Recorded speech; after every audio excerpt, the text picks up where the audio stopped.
In this video, I'm going to be reviewing the Star Wars The Vintage Collection Din Djarin in Trooper disguise. Hi there Star Wars collectors, and welcome to another Bossk Bounty video.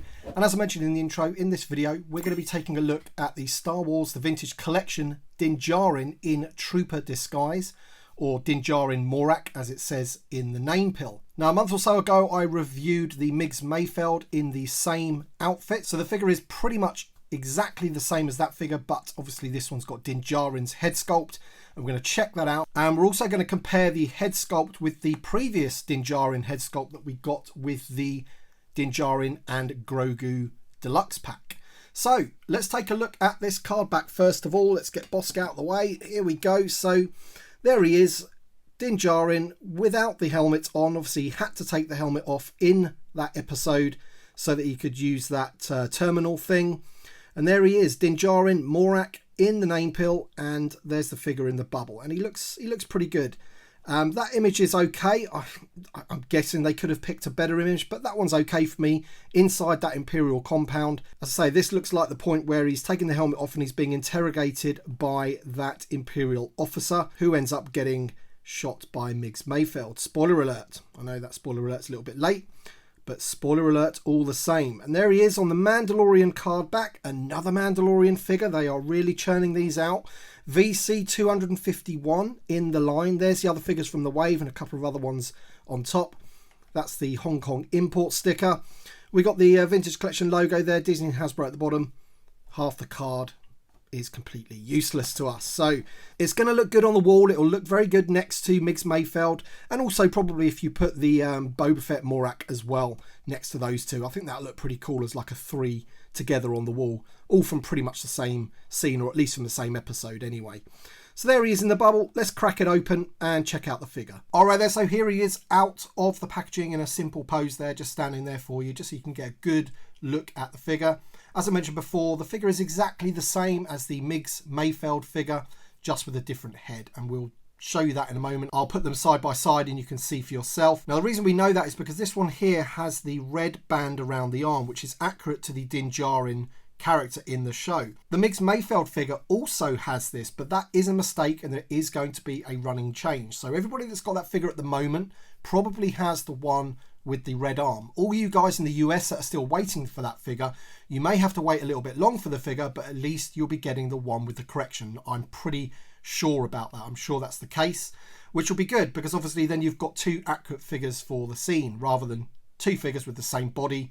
Migs Mayfeld should not have that red arm. One thing I do really like about this figure is the head sculpt, and especially the sculpt of the hair. I think they've got that spot on for the period of time in the show. So I'm also going to take this head off and see if I can put it on top of the Mandalorian, the Beskar Mandalorian, because obviously he takes his helmet off at the end of that as well when he shows his face to Grogu. So that'll be quite a nice one maybe to do, to have that figure holding Grogu at that point with that haircut.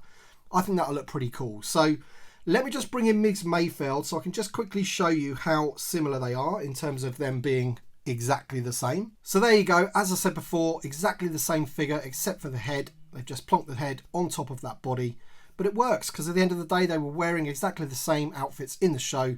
But obviously it's good that they are doing that running change to make sure that that is green like this arm. So that's all we need to see of Migs Mayfeld, really, just so you can see them both standing there together, because they look pretty cool. And we're going to take a closer look at the Din Djarin figure. All right, there you go. There's a nice close-up for you that you can see, and I think they've done a really good job, as I say, with the head sculpt there. I think that looks like him, and especially the hair. I think they've done a really, really good job with that. It looks great. Paint seems to be clean on mine. The moustache seems to be painted well. The eyes are straight. Eyebrows are straight. Everything you really need. Now, what I'm not going to do is go through the articulation in this video, because you've either already seen my Migs Mayfeld video, which I do go through the articulation, or you can go back and watch that video. I don't think there's really much point me recording that bit again for exactly the same body. But what I will do is just quickly put the helmet on this figure just to make sure that it fits and it looks all good. So we'll just do that right now, because obviously Migs Mayfeld doesn't have a hairpiece on his head, does he? Because he is bald. And I think that's all right. The paintwork could be better on the visor. That is sometimes something that has happened with some of these figures, with the Mandalorian figures and things like that. You know, there's a tiny bit of overspill there on the helmet of the black there, but it's not too bad really. That looks pretty good for such a small scaled figure. I do like it with the helmet on, it looks great. So you've got some dark battle damage and things like that. And that, to be honest, looks very, very much like Migs Mayfeld's helmet as well. I think they've got pretty much the same weathering on there. But that's fine, that looks good. And also, if we just bring in the two figures again, the body armour. I would say the body armour on Migs Mayfeld has a slightly different paint in terms of the weathering, but I think that's just different from figure to figure rather than from character to character. You can see they've even got the same scarring on the figures there, exactly the same. So right then, so what I'm going to do now is pop the head off of this guy and see if it fits onto the Beskar Mandalorian. First of all, I just wanted to get the two heads into the same shot for you so that you can compare them. I think they've definitely improved as time's gone on getting his likeness. This one is loads better. I realise they have a different hairstyle, like that one goes over his ears and this one doesn't, but I think even just the face, you know, maybe this one was based on him being a bit battered and bruised and a bit swollen or whatever from that end scene of season 1. But we're going to take this head off and plonk it onto the Beskar Mandalorian. And the bad news is, folks, that unfortunately the double barbell that's in this guy's neck and head is completely different to the one on the Mandalorians. Both the Beskar Mandalorian and the battle damaged Mandalorian is a completely different peg, and it doesn't fit, which isn't good because I really wanted to put this head onto that Mandalorian, Beskar Mandalorian, and have him holding the child, just like at the end of the season 2 of Mandalorian, which is a bit of a disappointment. So that's unfortunate that we couldn't do that, but you know, never mind. So then, folks, let me know your thoughts in the comment section below. Thank you so much for watching this video. Thanks to my Patreon supporters and channel members. Your support means a great deal to me and helps me make more and better videos. I hope you're enjoying these early reviews.